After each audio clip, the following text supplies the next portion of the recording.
So in today's lesson, we have a very short lesson. It's only 4 slides long. And then I have a homework assignment for the people who are at home today. And then for the people who are in class, we're going to get started on the lab that you guys will finish at home as well tonight. For the people who are in class today, the homework that I assign the people who are at home right now, I'm going to assign that for you tomorrow. So no need to worry too much about too much work for one day.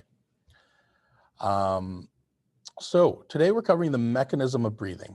One thing I want to clear right off the bat is when you see the word mechanism, when you see mechanism on a quiz or a midterm assessment, not if, but when you see mechanism, it means how does something happen?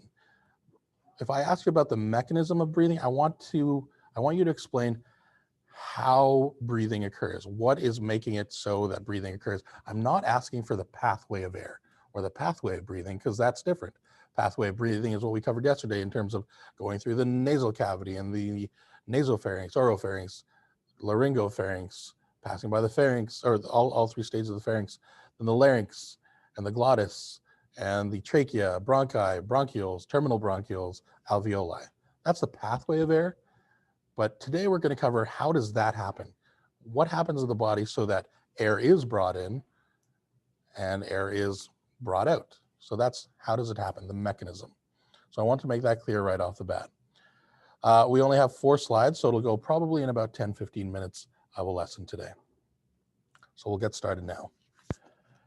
We're going to get started with a diagram. And this is inspiration versus expiration. And if you remember from yesterday's notes, it is breathing in versus breathing out, or inhaling versus exhaling. If you're wondering in terms of slide number, we are on slide 15-14, I guess. It's at the bottom page. So when you breathe in, signals are sent from your brain to 2 muscle groups. The first muscle group is, I'm going to mark this down here. If I can find my cursor. There it is. Yeah, let's go with that color. The first muscle group is part of your rib cage. So the rib cage moves up and it also moves out. So when you breathe in, take a deep breath where you are right now and go, you'll find your lungs and your chest moves upwards and outwards. And that's because of a certain group of muscles. Your ribs are your bones, right? You know that ribs are bones, but the muscles in between your ribs are called your external intercostal muscles. And those are the muscles that are being told to move and go upwards and outwards when you breathe in. External intercostal muscles. The other muscle that's being signaled by your brain is your diaphragm. So your diaphragm also contracts and it moves downward. So it's like if you remember, the diaphragm is a thin layer of muscle separating your thorax, your chest area, from your abdomen or your stomach area. And that gets signaled to move downwards. So with the external intercostal muscles moving up and out and your diaphragm moving down, it's really allowing for your lungs to have a lot of space to take in as much oxygen as possible. On the bottom part of this slide, it says here, the pressure in the lungs decreases and air comes rushing in. Here's your diaphragm as well, and it's being contracting and moving downwards, which forces air into your lungs on both sides. And all the time that that's happening, like we talked about before, your rib cage or your external intercostals are moving outwards and upwards. Again, just making a lot of space for air to come into your lungs. On the right side of the diagram, it's the exact opposite. So your rib cage moves down and in. So it moves inwards, and your diaphragm also will move upwards.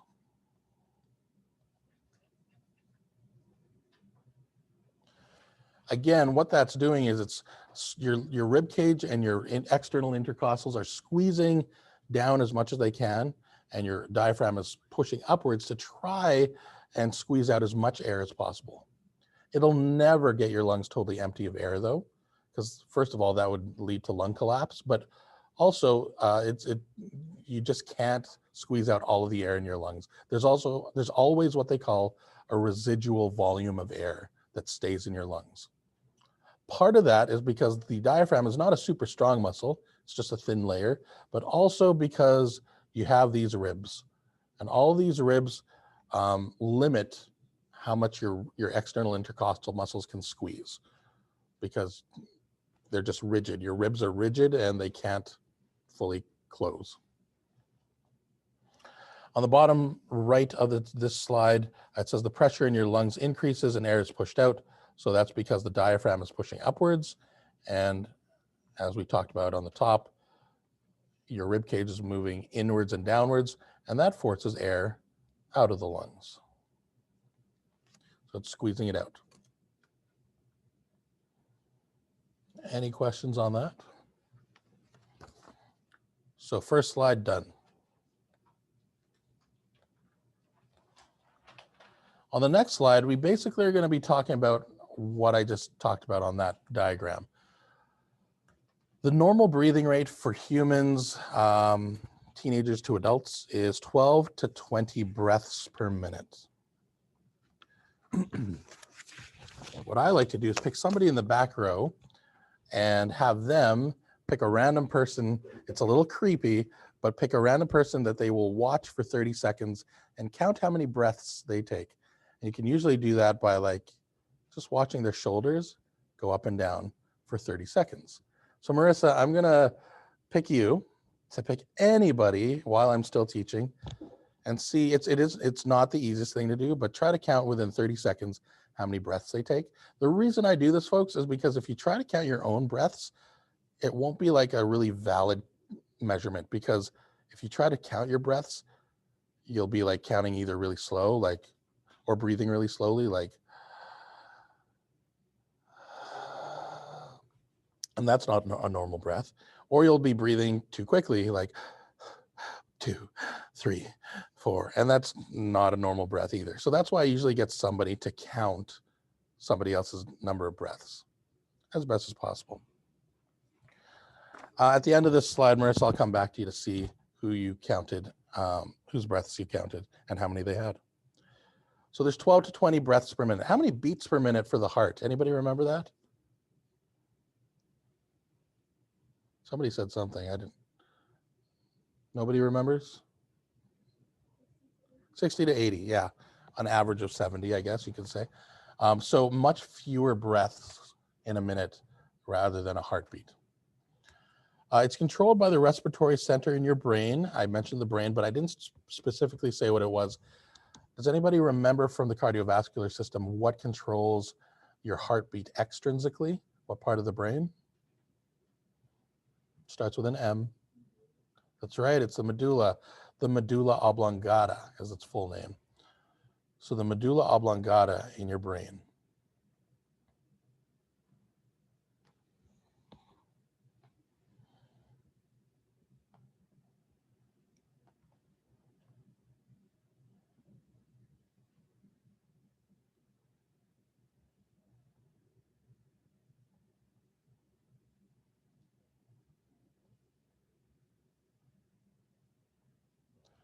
Okay, as we move on, we're going to cover inspiration versus expiration in terms of the mechanism of breathing. So when you breathe in or you inspire air, the medulla oblongata will send out impulses to your diaphragm and your external intercostal muscles, just like what we said on the previous slide. And that causes contraction.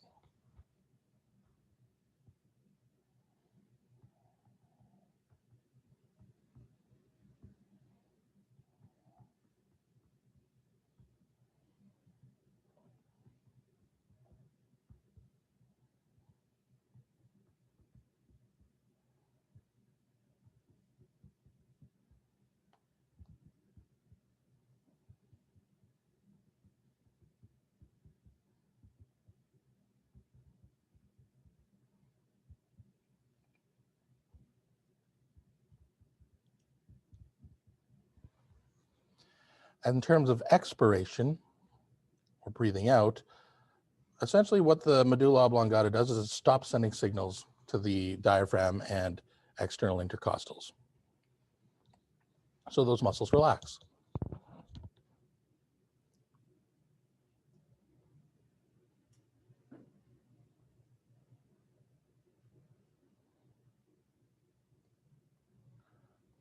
Okay. Lastly, there's also inputs to the respiratory center or the medulla oblongata. Things like chemical changes can affect your breathing rate. We've talked about epinephrine and norepinephrine before in terms of getting your adrenaline running. That can affect your breathing rate. So that's based on chemicals that are released by like hormones that are released by some glands in your body, as well as neural input. So like sensations. Remember at the very first week of school when I dropped, was it a textbook or a cash box on the desk? That'll send information like a reflex action and increase your breathing. Any questions about that? All right, so that is slide 2 done. Slides 3 and 4 directly are related to each other. So if you actually open up your booklet so that you can see both pages at the same time, like the left and right sides, you're going to be referencing the diagram at the top right with the notes on the bottom left. So it's the top right, the diagram or the chart that says vital capacity. All right, so that's the mechanism of breathing. Now we're going to cover some respiratory or respiratory volumes. There are 5 different volume measurements that you need to be aware of. The first one is tidal volume. Finley Volcat, what's the first thing that comes to mind when you hear the word tidal, like T-I-D-A-L? A tidal wave, perfect. That's like 100% correct answers in my 13 years of teaching when I've asked that question. A tidal wave that goes up and down, which is perfect because a tidal volume is the amount of air moving in and out with each breath, just a normal breath. Speaking of breathing, I forgot to refer to Marissa. Marissa, did you get a count of someone? You got 14, so 12 to 20 is totally in there. Was it Ethne? Yeah, it was totally Ethne. I thought I saw you watching. So yeah, 14 breaths per minute. Perfect. Thanks, Ethne, for not volunteering. Okay, getting back to the notes. Tidal volume is your air breathing in and out, just regularly, not forcing it, just a regular breath. Around 70% of this air that you're breathing in reaches your alveoli in your lungs, alveoli, and 30% remains in your airways. So all the air you breathe in not all of it gets to your bloodstream. If you look at the chart at the top right of that next page, the tidal volume is just that small wave that goes up and down on the left side of the chart. But I'll go over that on the next slide as well. That's tidal volume. Your next one is called vital capacity.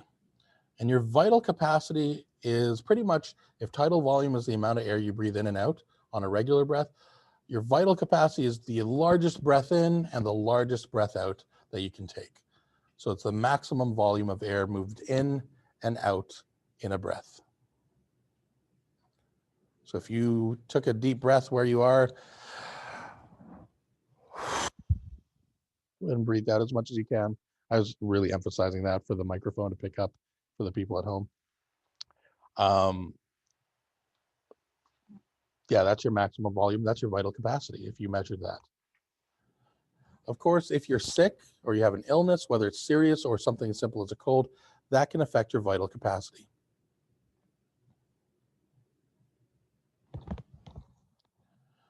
Okay, the third one is inspiratory reserve volume. So if you think back to vital capacity being your biggest inhale you can do, followed by your biggest exhale, your inspiratory reserve volume is just your biggest inhale above your vital capacity. So it's a forced inhalation, and it's the amount of air that's brought in that's above your regular breathing rate in your tidal volume.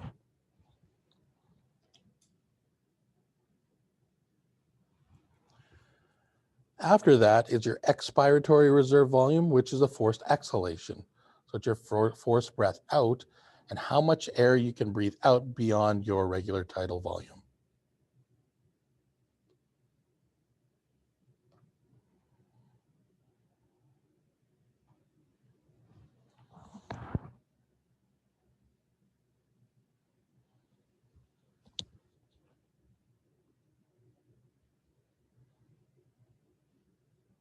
So that's 4. And the very last one is what I referred to earlier. That's the residual volume. Anybody remember what residual volume is? Oh, it's on your notes. Never mind. It's the amount of air that always stays in your lungs. You just can't force it out. While you are alive, that amount of air will always be in your lungs. Which begs the question, what happens when you die? I don't know. Maybe it still stays in there. Maybe it eventually gets out of there. It's a great question. All right, now on to our last slide, which is this chart. Just going to identify the exact same things that we talked about. So in green is our tidal volume. And if we measured, if I asked you to measure the amount of air that's breathed in and out during that, you basically take on the y-axis 2,900 and subtract 2,400. So on average, about half a liter or 500 milliliters of air. So the units are in milliliters, your volume in milliliters. For the lab that the people in class will start today, you'll probably have a bit higher. You'll measure higher than 500 milliliters, but that's just because of the design of the lab. Next, we have our vital capacity. We go all the way to the right side of the slide here. We have vital capacity. That's your maximum inhale followed by your maximum exhale. To calculate that, you do 5,800 minus 1,200, so about 4,600. Yeah, 4.6 liters of air is how much you breathe in and out at most. Next is your inspiratory reserve volume. Again, that's your maximum inhale, but not entirely. It's the maximum inhale above your tidal volume. So you would do 5,800 minus 2,900. That leads us to our expiratory reserve volume, which is your maximum exhale past your tidal volume here. So again, you do 2,400 minus 1,200. So that's about 1,200 milliliters or 1.2 liters of air that you can breathe out. Last but not least is your residual volume. So this is, again, how much is left in your lungs while you're alive. It's the most that's always left in there, about 1.2 liters there. Any questions about that? So that's a good chart to know as well. There have been a lot of diagrams and charts for this unit. For the people at home, I do have a homework assignment for you. So you can either copy this out or take a picture with your phone. I'll leave it up there, but anybody who gets that information down, you can leave the meeting, but essentially you're going to read chapters 15.1 and 2 in your textbook. And I believe if you have the black textbook, it is pages 282 to 289, and in the white textbook, 280 to 286. But essentially, if you look for 15.1 and 15.2, that's what you're looking for. And then you're going to answer the questions in the OneNote page that's titled 8-Check Your Progress 15.1 and 15.2 that I created for you. I'll put that, or sorry, that I'll create for you in the next 5 minutes. And then, yeah, you can just leave whenever you have this homework assignment written down. Take care, everyone.